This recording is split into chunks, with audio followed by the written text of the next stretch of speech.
Hello friends, मैं हूं कपिल। स्वागत है आपका इंश्योरेंस ऑन व्हील्स में।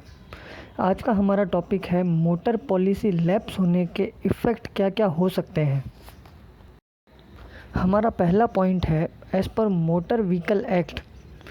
अब इसमें अगर आपकी पॉलिसी लैप्स है और आप विदाउट इंश्योरेंस अगर ड्राइविंग कर रहे हैं तो या तो आपको 2,000 रुपये की पेनल्टी हो सकती है या फिर 3 महीने की जेल तक हो सकती है।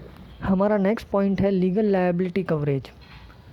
लीगल लायबिलिटी कवरेज मीन्स आप विदाउट इंश्योरेंस आपका व्हीकल ड्राइव कर रहे हैं और आपकी गाड़ी से अगर किसी सामने वाले बंदे की प्रॉपर्टी डैमेज हो रही है या फिर आपकी गाड़ी से एक्सीडेंट होकर किसी बंदे की डेथ हो जाती है तो आप लीगल इश्यूज़ में फंस सकते हैं।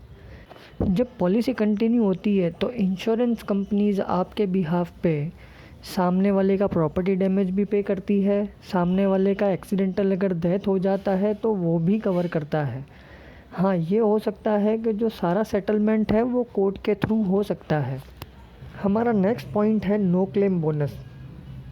मैंने पहले भी एक नो क्लेम बोनस का वीडियो अपलोड किया हुआ है जिसमें प्रॉपर्ली एक्सप्लेन किया हुआ है कि जब भी आपकी पॉलिसी एक्सपायर होती है इंश्योरेंस कंपनी आपको 90 डेज़ का ग्रेस पीरियड देती है। मान लीजिए कि आपने नेम ट्रांसफ़र नहीं करवाया है या फिर पूरे साल भर आपने कोई भी क्लेम नहीं किया है तो जैसा कि मैंने एनसीबी वाले वीडियो में बताया था, आपको फर्स्ट ईयर में 20, नेक्स्ट ईयर 25, उसके बाद 35, 45 और 50 तक का एनसीबी कंपनी देती है। हाँ, अगर आप अपनी इंश्योरेंस कंपनी चेंज भी करते हैं तो भी आपको ये पॉलिसी के साथ में नो क्लेम बोनस दिया जाएगा। मान लीजिए कि आपने पॉलिसी टाइम पर रीन्यू नहीं करवाई और 90 डेज़ भी पूरे हो गए और पॉलिसी आपका लैप्स हो चुका है तो जनरली हो सकता है कि आपको नो क्लेम बोनस का बेनिफिट तो नहीं मिलेगा, लेकिन बहुत सारी कंपनीज़ आपको में भी शायद एडिशनल डिस्काउंट भी ना दे, आपको प्रीमियम भी हायर चार्ज होगा और आपको पैसा भी एक्स्ट्रा पे करना पड़ेगा। हमारा नेक्स्ट इफ़ेक्ट है फाइनेंशियल प्रॉब्लम्स।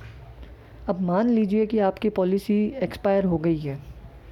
अब जब आपकी पॉलिसी एक्सपायर हो जाएगी तो उनके सारे कवरेजेस भी ऑलरेडी एक्सपायर हो चुके होते हैं।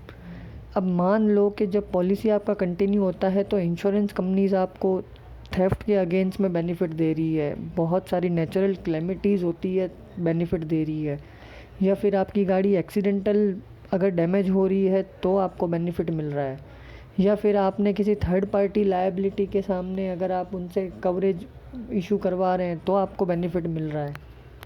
इसलिए कार इंश्योरेंस या फिर आपका कोई भी व्हीकल इंश्योरेंस है, लाइक कॉमर्शियल है, टू व्हीलर्स है या कुछ भी, या मिसडी है, अब जनरली अगर आप उन्हें टाइम पे रिन्यू करवा लेंगे तो इंश्योरेंस कंपनी भी आपको फाइनेंशियल लॉस के सामने एक सिक्योरिटी प्रोवाइड कर देगी। अब हमारा नेक्स्ट इफ़ेक्ट है, अगर आपकी पॉलिसी एक्सपायर हो जाती है तो आपको जो प्रोसेस है वो वापस स्टार्टिंग से करना होता है। अब मान लीजिए कि आपकी पॉलिसी एक्सपायर हो गई है तो इंश्योरेंस कंपनी जनरली आपकी गाड़ी का सबसे पहले इंस्पेक्शन करेगा। अब हो सकता है कि इंश्योरेंस प्रोसेस में इंस्पेक्शन के टाइम जब आपकी कोई एग्जिस्टिंग डैमेजेस होंगे, लाइक स्क्रैच है या डेंट है या कुछ ऑलरेडी आपके पार्ट्स डैमेज हो चुके हैं, तो इंश्योरेंस रिन्यूअल के टाइम पे कंपनियां वो सारा के सारा एक्सक्लूज़न में डाल देगी। मतलब इन फ्यूचर अगर कोई भी क्लेम उनके रिलेटेड अगर आप इंश्योरेंस के लिए करते हैं तो इंश्योरेंस कंपनी उस क्लेम को रिजेक्ट या डिनाई तो कर ही देगा। और मे भी हो सकता है कि अगर आपकी गाड़ी बहुत ज़्यादा डैमेज है तो कोई भी इंश्योरेंस कंपनी जल्दी उन्हें रिन्यू भी ना करे, क्योंकि उनके भी इंश्योरेंस रिन्यूअल्स के क्राइटेरियाज़ होते हैं। लाइक अगर आपके 4 पैनल के ऊपर डैमेज है या फिर 5 पैनल के ऊपर डैमेज है तो मेजर डैमेज के अगेंस्ट में इंश्योरेंस कंपनी या तो आपका रिन्यूअल डिनाई कर सकती है या फिर आपसे वॉलंटरी एक्सेस के लिए भी पूछा जा सकता है। तो फ्रेंड्स, ये सारे इश्यूज़ को अवॉइड करने के लिए मैं ये आशा करता हूँ कि आप अपना इंश्योरेंस रिन्यूअल टाइम पे करवा लेंगे। और वीडियो अगर अच्छा लगा तो चैनल सब्सक्राइब करिए, लाइक करिए और प्रमोट करिए।